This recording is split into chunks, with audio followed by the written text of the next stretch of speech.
Bismillahirrahmanirrahim. Assalamualaikum warahmatullahi wabarakatuh. Waalaikumsalam warahmatullahi wabarakatuh. Alhamdulillah. Alhamdulillahilladzi arsala rasulahu bil huda wa dinil haqq liyudhhirahu 'ala ad-din kullih walau karihal kafirun walau karihal musyrikun. Asyhadu an la ilaha illallah wahdahu la syarika lah wa asyhadu anna Muhammadan abduhu wa rasuluhu la nabiyya wa la rasula ba'da, amma ba'd. Jemaah salat tarawih yang dirahmati Allah insyaallah, amin. Malam hari ini diperingati sebagai malam yang sangat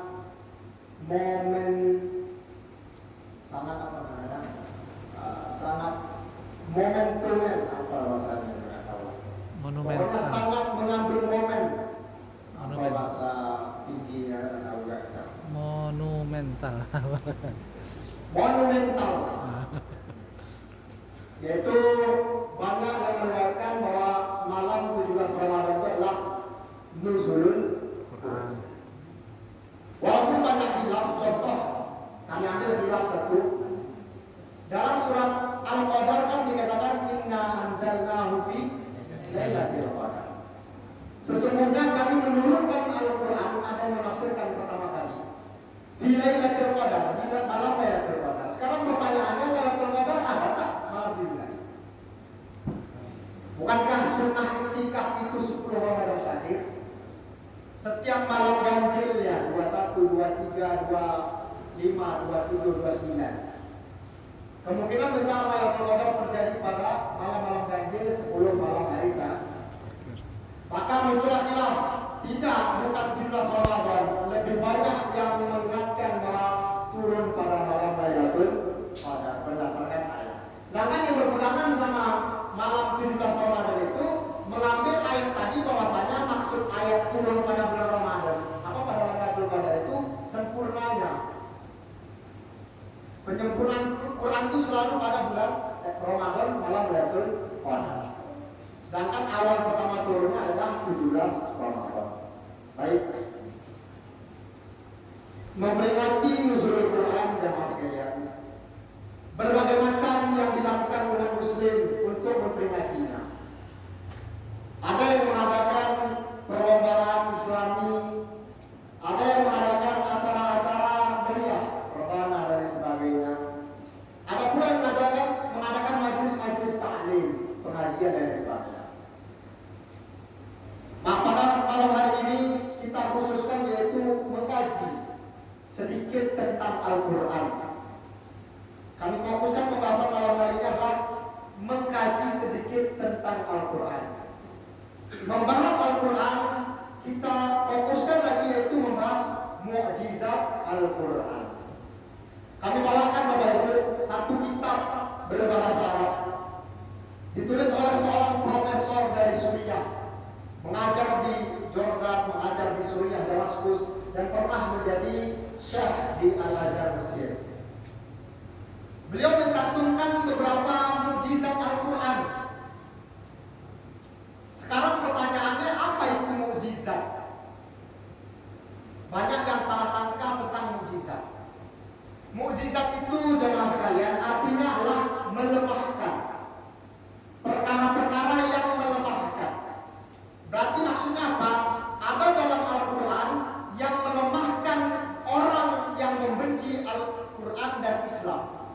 Maksudnya apa? Mereka tak akan sanggup melawan kita karena ada Al-Quran. Itu maksud mukjizat.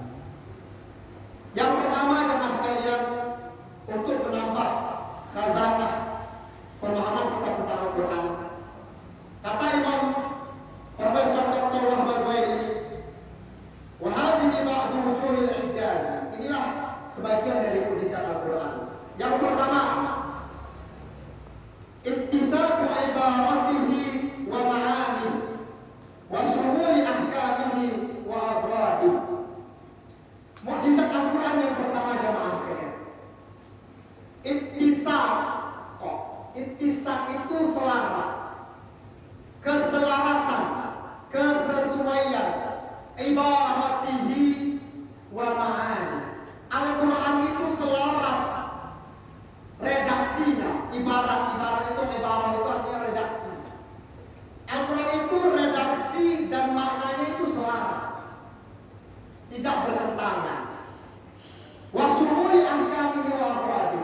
Al-Quran itu satu lagi mujizatnya adalah lengkapnya hukum-hukum dan objek pembahasannya.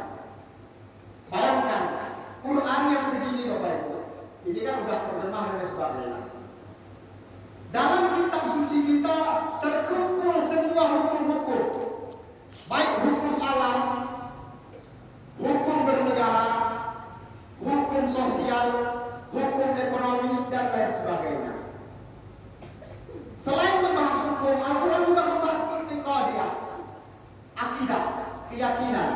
Kalau kita lihat ketika membahas agama-agama selain Islam, maka kitab suci mereka berputar pada kisah-kisah atau akidah. Namun Al-Quran tak cukup dengan akidah saja. Selain berisi tentang pembahasan keyakinan manusia, membahas juga yang namanya akhlak. Akhlak ini apa sih? Sosiologi kalau bahasa kita. Kalau bahasa orang kuliah, sosiologi, etika. Akidah itu ideologi. Setelah ada ideologi akan muncul yang namanya sosiologi atau etika. Sosiologi ini membahas etika kita sesama manusia, individu, kelompok, individu dan kelompok. Di Quran dibahas, tapi malam ini bukan kita bahas secara teliti, kita cuma menyampaikan kupasan-kupasan sedikitnya saja. Selain membahas sosiologi, juga membahas sejarah, kisah. Itu yang pertama. Lengkapnya Al-Quran membahas hukum, teologi yaitu keyakinan, sosiologi, etika. Juga membahas sejarah, histori, dibahas di Al-Quran. Itu yang pertama. Sekali lagi, mukjizat Al-Quran ini menyebabkan orang-orang kafir takkan sanggup menciptakan atau membentuk kitab yang sesuai atau semisal dengan Al-Quran. Satu kitab yang berisi hukum-hukum lengkap, semua hukum ada, walaupun nanti dirincikan di hadis. Terus teologi, keyakinan, ideologi agama. Terus kisah-kisah sejarah, lalu ilmu etika, ilmu sosial atau kita sebut dengan akhlak, atau istilah lain tasawuf. Itu yang pertama. Maka orang-orang di luar Islam geleng-geleng kepala ketika Allah tantang, "Fa'tu bi suratin min mithli." Wahai orang-orang kafir, datangkanlah satu surat yang semisal. Jangankan satu kitab, satu surat yang semisal dengan Al-Quran. Tapi sampai sekarang tak ada satupun yang sanggup menciptakan kitab yang hanya segini. Segini ini maksudnya tidak tebal sekali. Banyak orang menulis kitab berjilid sampai bermeter-meter, tapi tak bisa menandingi lengkapnya Al-Quran. Itu yang pertama teman sekalian, harus kita bangga dan pahami bahwa kitab yang kita baca sehari-hari bukan hanya susunan huruf untuk disenandungkan dengan lagu-lagu tarakkum, bukan. Tapi kitab ini berisi penuh dengan keilmuan. Itu yang pertama aja mas sekalian. Yang kedua, mukjizat Al-Quran yang kedua. Kalau yang pertama tadi dari segi isinya, sekarang yang kedua, at-tatabuqu ma'al iktishafatil ilmiyatil yakiniyah. Mempraktekkan Al-Quran dari 14 abad yang lalu, pengaplikasian Al-Quran, penelitian tentang Al-Quran bertumbuh berkembang dengan penemuan-penemuan ilmiah yang dibuktikan melalui ayat Al-Quran. Ada ayat Al-Quran, lalu orang-orang di luar Islam ataupun orang Islam sendiri meneliti. Contoh kita kenal penemuan pesawat bagaimana. Diambil dari salah satu ayat dalam surat Al-Mulk tentang ayat tentang burung. Lalu ada lagi penemuan-penemuan ilmiah yang lain kami sebutkan. Contoh, ada ayat yang berbunyi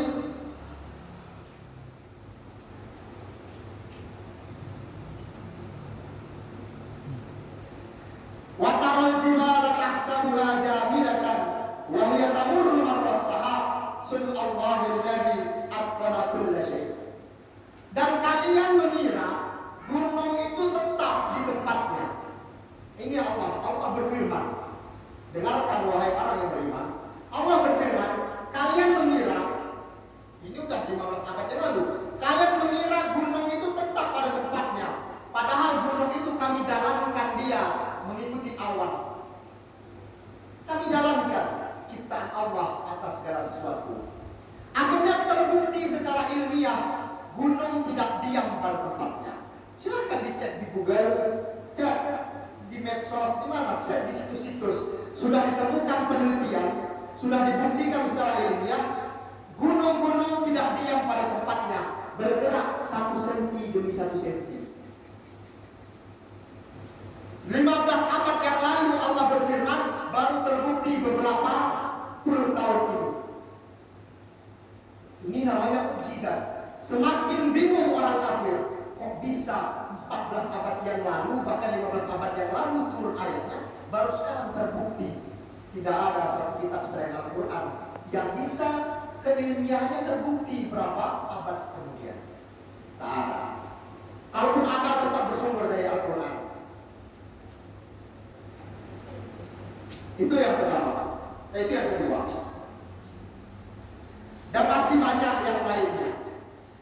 15 abad yang lalu Allah berfirman, "Walaqad khalaqnal insana min sulalatin min tin, tsumma ja'alnahu nutfatan fi qararin makin, tsumma khalaqnal nutfata 'alaqatan, fa khalaqnal 'alaqata mudghah, fa khalaqnal mudghata 'idhama, fa kasawna al-'idhama lahma." Ila al-akhir. 15 abad yang lalu Al-Quran Allah berfirman membahas tentang proses terjadinya manusia dari tanah. Kenapa dari tanah? Oh, manusia itu makan hasil tanah. Tumbuh-tumbuhan itu hasil tanah. Hewan-hewan pun makan hasil tanah. Kalau kita makan kambing makan hasil tanah. Akhirnya kita kembali berasal dari tanah. Dari makanan kita maka terproduksilah sel sperma. Itulah yang akan menjadi cikal bakal manusia nantinya. Sperma kemudian nanti masuk ke rahim, berubah menjadi sesuatu yang bergantung di rahim. Disebut alaqah. Ada yang mengatakan segumpal darah. Tapi lebih tepatnya satu zat yang melekat pada rahim. Lalu zat tersebut berubah menjadi segumpal daging. Segumpal daging tersebut kemudian dipenuhi oleh tulang-tulang. Kemudian terciptalah makhluk yang baru bernama manusia. 15 abad yang lalu ayat itu turun, baru terbukti beberapa abad silam. Sekitar 100-200 tahun silam. Dan baru dikuatkan beberapa puluh tahun ini. Kurang yakinkah kita dengan kitab suci kita? Maka sekali lagi, inilah mukjizat Al-Quran. Apa tadi? Prakteknya atau terbuktinya Al-Quran melalui riset-riset ilmiah zaman modern. Itu yang ketiga. Itu yang kedua. Yang ketiga, pertama tadi adalah lengkapnya Al-Quran membahas segala sesuatu. Yang kedua, sesuainya Al-Quran dengan penelitian ilmiah modern. Yang ketiga, al-ikhbaru anil maghibat. Quran itu berisi tentang berita-berita yang gaib. Contohnya, Alif Lam Mim, ghulibatir rum fi adnal ard wa hum min ba'di ghalabihim sayaghlibun. Allah berfirman 15 abad yang lalu, ketika bangsa Romawi masih menguasai dunia. Dulu ada dua superpower, Romawi dan Persia. Allah berfirman bahwasanya Romawi akan dikalahkan. Padahal ketika zaman Nabi tersebut, Romawi masih superpower, ibaratnya Amerika sekarang. Tapi Allah berfirman, bangsa Romawi akan dikalahkan. Ternyata benar. Setelah ayat itu turun, beberapa tahun kemudian, bangsa Romawi dikalahkan oleh Persia. Lalu janji Allah, wahum min ba'di ghalabihim sayaghlibun, bangsa Romawi yang kemarin kalah akan menang kembali. Dan terbukti beberapa puluh tahun kemudian bangsa Romawi memenangkan kembali tempat mereka yang kalah. Berita tentang yang gaib hanya Al-Quran yang punya. Kalau kitab-kitab sihir itu bukan kitab suci, itu kitab najis. Kitab sihir ada yang mengabarkan yang gaib, ada. Banyak kitab-kitab sihir yang diajarkan di pesantren-pesantren yang sebetulnya tempat yang dimanfaatkan oleh orang tertentu untuk mengajarkan sihir. Contoh, ada kitab-kitab berbahasa Arab mengajarkan sihir. Kalau ingin mencelakakan orang maka tulislah huruf ini di ininya, di tangannya ini ada. Dia bisa mengabarkan yang gaib, tapi itu tidak mutlak benar. Hanya sekadar prasangka yang diambil oleh setan sedikit di langit, dengar-dengar, lalu ditambahkan 99 kebohongan. Beda dengan Al-Quran 100% mutlak benar. Itu jamaah sekalian yang ketiga, yaitu Al-Quran mengabarkan hal-hal yang lain. Lalu yang terakhir, karena punya waktu, mukjizat Al-Quran yang terakhir adalah Al-Mustawal Balaghi Ar-Rafi'i, tingkat sastra bahasa Arab yang berada di Al-Quran itu berada pada tingkatan sastra paling tinggi. Al-Quran turun di bangsa Arab yang ketika itu membanggakan segi sastra bahasa. Mukjizat itu turun sesuai dengan umatnya. Nabi Musa dengan banyak kekuatannya, karena umatnya banyak penyihir. Paling kuat itu para penyihir. Tapi ketika zaman Nabi Muhammad, ketika itu umat didominasi oleh para sastrawan. Maka Al-Quran turun dengan tingkat sastra yang paling tinggi. Quran turun selama kurang lebih 23 tahun. Allah tantang orang-orang Arab yang membanggakan seni sastra mereka, 23 tahun waktunya untuk membentuk satu surat semisal dengan Al-Quran. 23 tahun, bahkan sampai 1400 tahun sekarang, tidak ada satupun ahli sastra yang sanggup menandingi Al-Quran. Yang mencoba banyak. Contoh, seorang nabi palsu namanya Musailamah Al-Kadzdzab. Dia membuat satu surat namanya Al-Fil, gajah, menandingi surat Al-Qari'ah. Al-Qari'ah, Al-Qari'ah, kan itu. Al-Qari'ah, Al-Qari'ah. Kalau dia tak, Al-Fil, gajah. Malfil, apa itu gajah? Wa ma adraka malfil. Tahukah kalian apa itu gajah? Lahu zurtum tawil. Gajah itu punya hidung yang panjang. Apa isinya? Apa keilmiah yang ada di situ? Melawak, kitab lawak isinya, bukan kitab suci jadi ya. Takkan sanggup. Jadi 4 hal ini yang akan disampaikan kepada sekalian, bahwa Quran ini penuh dengan mukjizat yang menyebabkan kita semakin kuat dan orang-orang di luar Islam tidak sanggup menandingi Al-Quran itu sendiri. Karena apa? Karena Quran diturunkan oleh pencipta alam semesta. Bagaimana mungkin ada yang bisa menandinginya? Wal wahidul qahhar, dia satu-satunya, dia yang maha perkasa.